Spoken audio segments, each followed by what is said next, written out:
অন্নপূর্ণা ভান্ডারের form fill up করার সময় 5 নম্বর পয়েন্টে এরকম একটা জিনিস চাওয়া আছে, যেটা সাধারণ মানুষের মানে মাথায় ঘুরছে না, কি এরকম একটা চিজ চাওয়া আছে, মানে সাধারণ মানুষ বুঝতে পারেনি।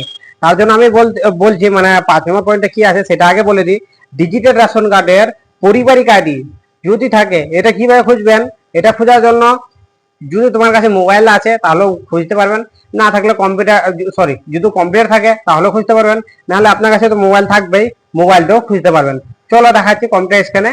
তারপরে এখানে লিখবেন রেশন কার্ড। আমি লিখে দিচ্ছি রেশন কার্ড। লেখার পর এখানে আমি সার্চ করবো। সার্চ করার পর এখানে দেখতে পাচ্ছি ration card government of West Bengal, এর উপরে ক্লিক করবো। ক্লিক করার পর একদম নিচের দিকে আসবো। আমি নিচের দিকে আসার পর এখানে তোমাদেরকে দেখাচ্ছি কোথায় যেতে হবে। একদম এখানে যেতে হবে ভেরিফাই রেশন কার্ড, এর উপরে ক্লিক করবো। ক্লিক করার পর এখানে কি করবেন, এখানে রেশন কার্ডের উপর ক্লিক করার পর এখানে কি করবেন, আপনার রেশন কার্ড নাম্বারটা দিবেন এবং কি দিবেন, ক্যাপচারটা দিয়ে দিবেন। আমি ক্যাপচারটা দিয়ে দিচ্ছি এবং রেশন কার্ড নম্বরটা দিয়ে দিচ্ছি।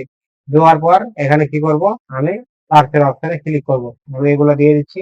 দেওয়ার পর আমি কি করবো, সার্চ করবো। সার্চ করার পর দেখতে পাবেন এরকম একটা ইন্টারফেসে আসার পর এখানে দেখতে পাবেন কি তোমার নাম এবং তোমার বাবার নাম, যেটা আছে তোমার বাবার নাম, তারপর তোমার ডেট অফ বার্থ, তারপর তুমি মানে তোমার অ্যাড্রেসটা দেখতে পাবেন, তোমার কোন ডিলার রয়েছে সেটা দেখতে পাবেন, তোমার আধারে 4টা সংখ্যা লাস্টের দিকে ওটা দেখতে পাবেন, মোবাইল নম্বরে 4টা লাস্টের সংখ্যা ওটা দেখতে পাবেন, এবং কোন স্টেটে বিলং মানে রেশন কার্ড নাম্বার ওটা দেখতে পাবেন, এবং কি O N O N O R C number, family ID, মানে O N O R C family ID, এই নাম্বারটা লাগবে।